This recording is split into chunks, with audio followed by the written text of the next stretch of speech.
नमस्कार दोस्तों, स्वागत है आपका हमारी इस विजन आईएएस टेस्ट सीरीज़ के अंदर, जो कि आपका जो 28 मई 2023 को जो एग्ज़ाम होने वाला है इसमें इंपॉर्टेंट होगा। इसमें हम क्या करते हैं, जो विजन आईएएस टेस्ट के हम सिर्फ 10 क्वेश्चन ही ऐड करते हैं फुल एक्सप्लेनेशन के साथ, ताकि आपका टाइम बचे और जल्दी से जल्दी आप कम वीडियो के अंदर ज़्यादा इन्फॉर्मेशन ले पाए। ठीक है, तो चलिए शुरू करते हैं। पहला क्वेश्चन क्या कहता है, निम्नलिखित युग्मों पर विचार कीजिए। क्या कहता है, संवैधानिक प्रावधान और स्रोत, यानी जो हमारे भारत का जो संविधान है उसका जो कौन सा प्रावधान किस देश से लिया गया है। पहला कथन कहता है जो मूल अधिकार है वो हमने फ्रांस से लिया है। दूसरा कथन कहता है जो राज्य के जो नीति निर्देशक तत्व हैं जो हमने आयरलैंड से लिए हैं, और सरकार का जो कैबिनेट स्वरूप है वो हमने कहाँ से लिया, ब्रिटेन से लिया है।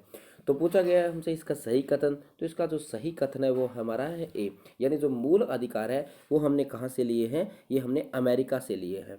ठीक है, तो यानी इस हिसाब से हमारा पहला क्या हो जाता है, कथन हो जाता है। जैसा कि ज़्यादातर जो हमारे जो प्रावधान है वो कहाँ से लिए गए, हमने जो भारतीय शासन अधिनियम 1935 था उससे हमने ज़्यादातर क्या लिए, वो जो जितने भी प्रावधान है लिए हैं। इसके अलावा अन्य कई देश हैं जिससे हमने बहुत सी जो यानी लिए, जैसे कनाडा है, ऑस्ट्रेलिया है, जर्मनी है, रूस है, फ्रांस है, दक्षिण अफ्रीका, इस जैसे काफ़ी देश हैं जिनके संविधान से हमने कुछ जो उनकी अच्छी चीज़ें थी जो हमारे समाज के स्वरूप थी, यानी जो अनुरूप थी, उन चीज़ों को हमने क्या किया था, अपनाया था। इस बात पे इसकी कुछ आलोचनाएं भी की जाती है भी, जो भारत का जो संविधान है वो कहीं ना कहीं उधार का संविधान है।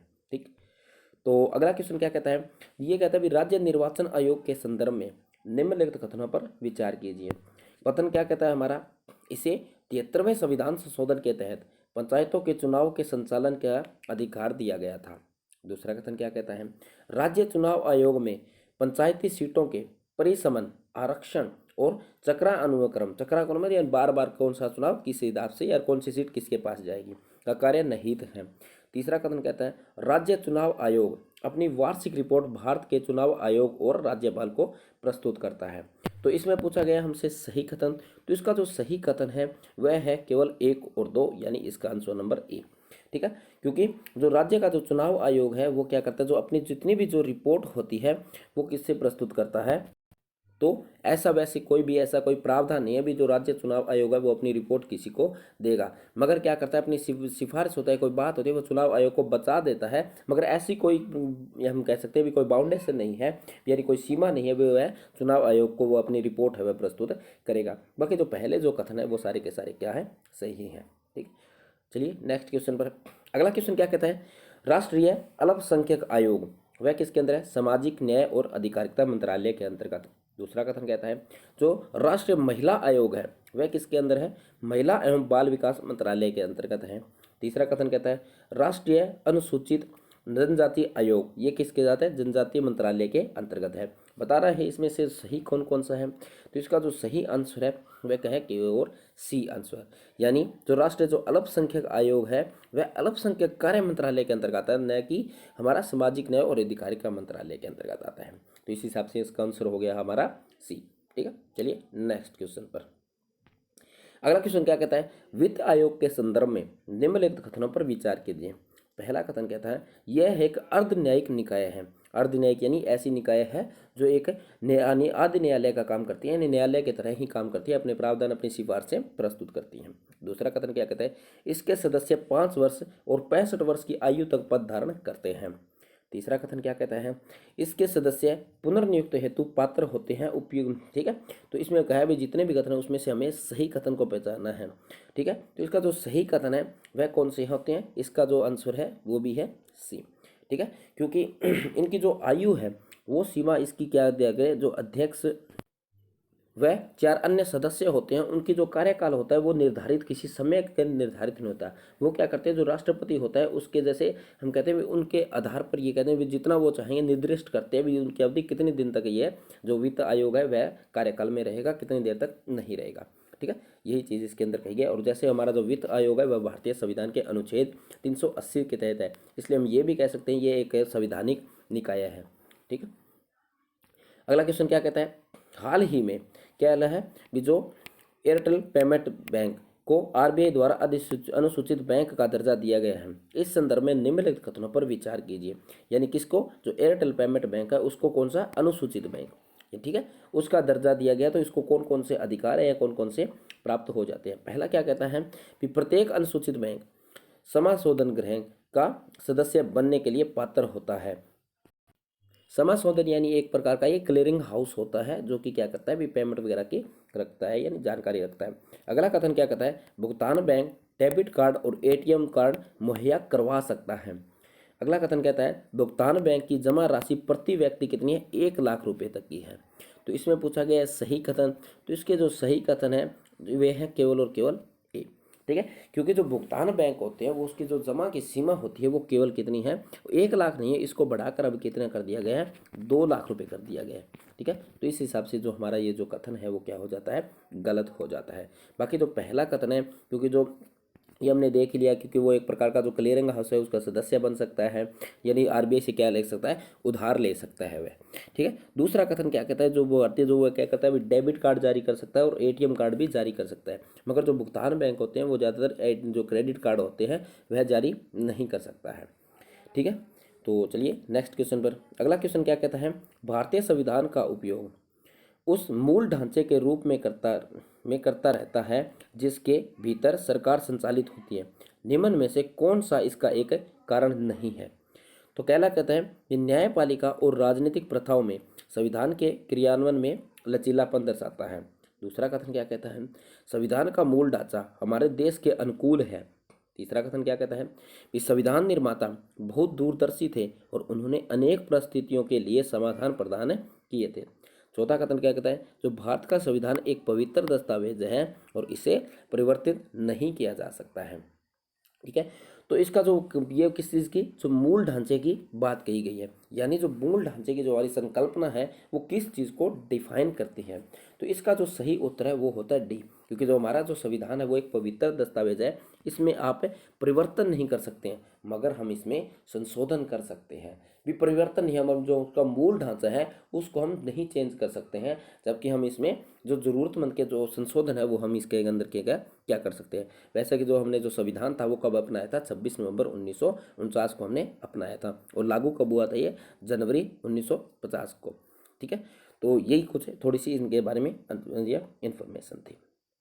अगला क्वेश्चन क्या कहता है, अगला क्वेश्चन कहता है भी निम्नलिखित में से कौन से अपने संबंधित पद पर न रह जाने के पश्चात केंद्र या राज्य सरकार के अधीन या पद का यानी पद प्राप्त नहीं कर सकते। इसका अर्थ यह भी ऐसे कौन सी जो पद हैं तो एक बार अगर नियुक्त कर दिए जाते हैं तो वह किसी भी अन्य पद पर रहने के योग्य नहीं होते हैं।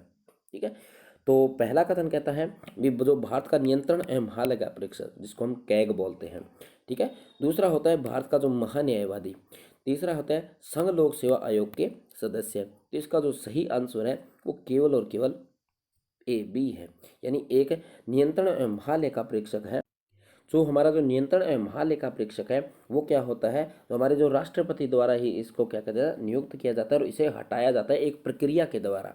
इस प्रकार से क्या होता है भी अगर एक जो कैग है वो अगर चुन लिया जाता है तो बाद में वह किसी प्रकार की जो सरकारी जो पद केंद्र या राज्य सरकार के अधीन कोई पद होगा उसका पात्र नहीं होता है।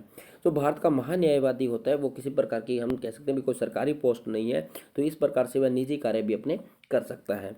तीसरा कहता है भी जो संघ लोक सेवा आयोग के जो सदस्य हैं वो क्या होते हैं भी केंद्र और राज्य सरकार के अंदर तो कार्य नहीं कर सकते हैं, मगर ऐसा नहीं वो किसी भी पद पर ना हो, क्योंकि वो क्या हो सकते हैं जो राज्य लोक सेवा आयोग है या फिर ऐसा जो हम कह सकते हैं भी जॉइंट पब्लिक सर्विस कमीशन है उसका अध्यक्ष भी रह सकता है, उनका सदस्य भी नियुक्त इसको किया जा सकता है। तो इस हिसाब से इसका आंसर होता है केवल बी। अगला क्वेश्चन क्या कहता है, निम्नलिखित कार्यों में कौन सा कार्य राष्ट्रपति अनुसूचित जनजाति आयोग द्वारा किया जा सकता है या किए जाते हैं।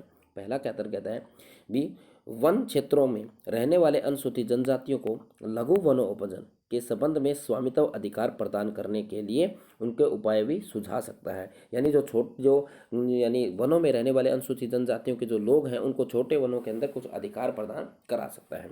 दूसरा कथन क्या कहता है, अनुसूचित जनजातियों को उनके अधिकारों और रक्षा उपायों से वंचित करने के संबंध में विनिर्दिष्ट शिकायतों की भी जांच कर सकता है, यानी जो अनुसूचित जनजातियां हैं अगर उन अधिकारियों के से संबंधित कोई जांच है या कोई शिकायत है वो भी उसके अंदर कर सकता है। कौन सा, ये हमारा राष्ट्रीय अनुसूचित जनजाति आयोग। तीसरा कथन क्या कहता है, पंचायत जो कि अनुसूचित क्षेत्रों के विस्तार में अधिनियम 1996 के प्रावधानों का पूर्ण क्रियान्वयन सुनिश्चित करने के लिए किए जाने वाले उपायों का क्या देता है, सुझाव भी देना होता है। ठीक है, तो पूछा गया इसके सही कथन, तो इसके जो तीनों ही कथन क्या है वो क्या है, सही है। ठीक है, अगला क्वेश्चन क्या कहता है भी, निम्नलिखित में से कौन से भारत के संविधान में शोषण के विरुद्ध अधिकार के रूप में उल्लेखित है, यानी जो शोषण के विरुद्ध, जो कि हम कहते हैं भी किसी चीज़ का शोषण हो रहा है उसके हमें क्या देता है, अधिकार प्रदान कराता है। पहला क्या कहता है, गिरफ्तारी और निरोध के संरक्षण का अधिकार। दूसरा कहता है कारखानों में बालकों के नियोजन का प्रतिषेध। तीसरा कथन कहता है मानव के दुरुपयोग और बालक श्रम का प्रतिषेध। तो इसमें शोषण के विरुद्ध माना गया है, तो अगर हम ये देखते हैं भी गिरफ्तारी और निरोध के संरक्षण का अधिकार, तो ये किन से आर्टिकल के अंदर आता है, ये हमारा अनुच्छेद 22 के अंदर आता है। और जो 22 हमारा जो अनुच्छेद है वो स्वतंत्रता से संबंधित है। तो पहला कथन हमारा गलत हो जाता है। ठीक है, तो इस हिसाब से हमारा ए और डी आंसर कट जाता है।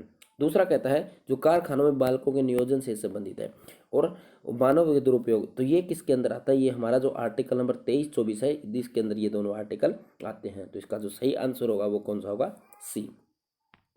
अगला क्वेश्चन क्या कहता है, क्या कहता है भारत स्वतंत्रता अधिनियम 1946 के संदर्भ में निम्नलिखित कथनों में से कौन सा सही है। पहला कथन कहता है इसमें प्रावधान किया गया है कि भारत स्वतंत्रता अधिनियम 1947 सहित अंग्रेजों द्वारा भारत के संबंध में बनाए गए किसी भी कानून को बदल सकता है। दूसरा कथन कहता है इसके द्वारा भारत में गवर्नर जनरल के पद को क्या कर दिया गया था, समाप्त कर दिया गया था।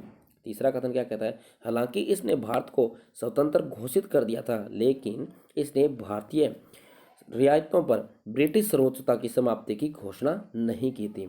ठीक है, तो पूछा गया है इसमें से निम्नलिखित में से सही कूट के बारे में पूछा गया है भी कौन सा कथन इसमें सही है। तो इसमें जो सही कथन है वो है केवल और केवल एक। पहला कथन ये कहता है इसमें कहा गया था भी अगर आप कोई भी कानून है वो बदलना चाहते हैं या किसी कानून को हटाना चाहते हैं या कोई नया कानून बनाना चाहते हैं तो इसके लिए आप क्या है, स्वतंत्र है। दूसरा है इसने गवर्नर जनरल का जो पद था उसको इसने क्या नहीं किया था, समाप्त नहीं किया था।